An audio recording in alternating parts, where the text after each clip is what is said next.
Ballpoint Universe is one of the most quirky and artistic shoot-em-ups I have ever seen. The idea spring gives birth to a brand new doodle, and within a few minutes of getting his bearings in life, he is enlisted in the military to fight off the Logicans. They hope to turn every doodle that lives into a recruit in their army. It's up to our fresh new doodle to build a ship and fight back against the Logicans to protect his people. The name Ballpoint Universe stems from the utensil that created it. Every single piece of the world was hand-drawn with a ballpoint pen and used as an asset in the game. The revolving backdrops and unusual enemies are unlike anything I have ever witnessed before.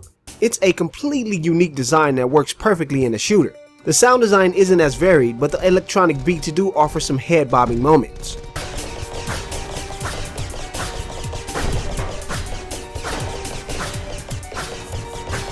You can explore the world on foot and speak to random citizens of Intrino City. Certain NPCs will offer our doodle items, while others will supply him with a quest. This is where the shoot 'em up magic comes into play, and it does not disappoint. As the doodle completes quests, he will unlock new weapons, wings, and shields. You can outfit his ship with these items before missions by dragging between them with the mouse button. Players can also earn golden sketches from exploring the world or completing the stages in top form.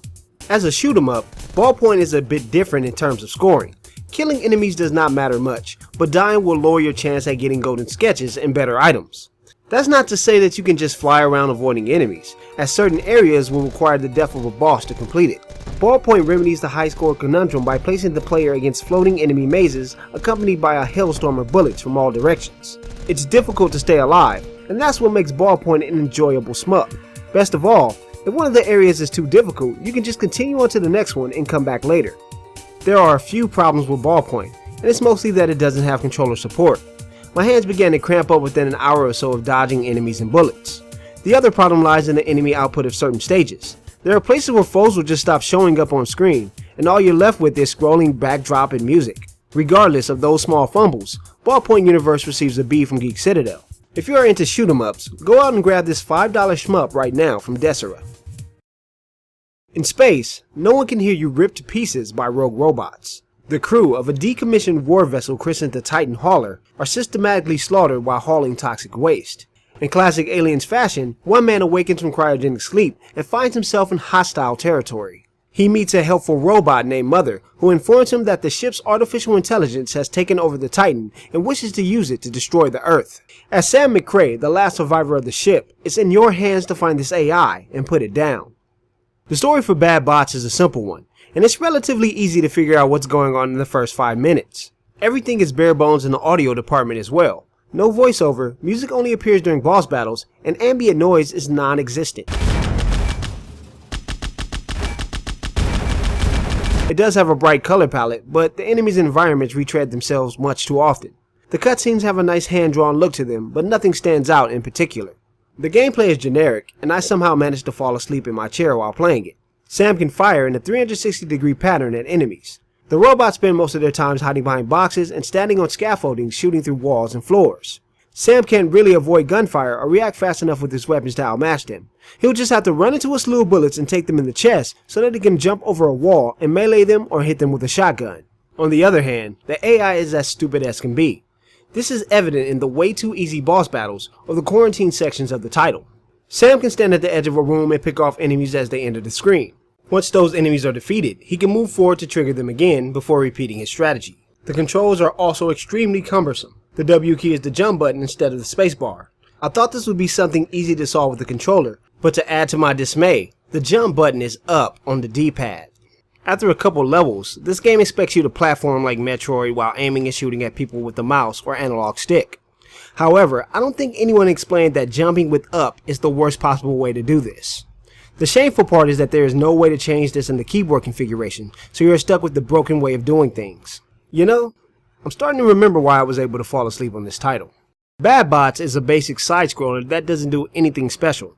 You fight waves of enemies and go from room to room in areas that have the same look. Bad Bots receives a D+ from Geek Citadel. $9 is a lot to pay for a title that should be a free Android or iOS game. Year 4011. ETA. 18 hours to Earth's gravitational field. Mayday! Mayday! This is Titan Hauler Earth Vessel SP-4523. We are under attack! Please, anybody help! We are under attack! The bots are out of control! No! Bang, bang, bang.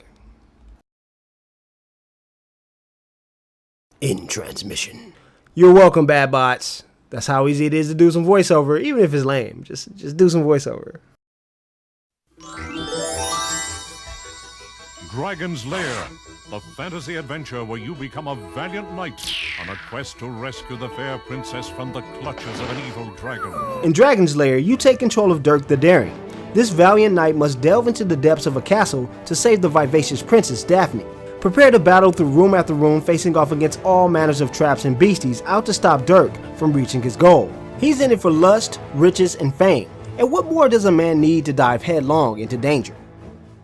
You may have heard of Dragon's Lair before. It was released back in 1983 on Laserdisc in the arcade. It features some fantastic animation and artwork from animator Don Bluth. Even after all these years, Dragon's Lair is still incredibly detailed and fluid. It is the pioneer of the QuickTime event craze and is the reason why so many people love and hate them. So what does this Steam rendition of the title bring to the table that other ports neglected? Not much in reality. You still choose between home and arcade mode with the easy and hard difficulties. The new guides on screen are helpful for new players, but you can turn them off in the options to play in the classic style. I guess in reality there isn't much new to the formula here, but that's to be expected of a game that's 30 years old. Trial and error is the natural habitat of Dragon's Lair. Get used to seeing our hero die in the most hilarious ways possible. Watching Dirk die is quite possibly the best part of the game, and we are lucky it is, as it will happen to him regularly. It's all about memorization and quick reflexes to reach the end of the title. Some of the prompts appear and disappear so quickly that it will be impossible to react the first time. It's best to play the title on home and get used to the levels, and then switch to arcade with the guides off to experience it in true randomization. The Steam version of Dragon's Lair does not change much, but if you haven't played the remastered version of Don Bluth's classic, this would be the perfect time. I will not lie and say that $10 isn't much for a package we've seen everywhere, but it is the definitive version of the title. Dragon's Lair receives a B from Geek Citadel. If you love the original or want a taste of a nostalgic classic animation, it's time to venture into the Dragon's Lair. It's time for a new giveaway, and this time we're giving away Dragon's Lair. Leave a comment and subscribe, and you will be entered for a chance to win. Thanks for watching, and we'll see you in the next review.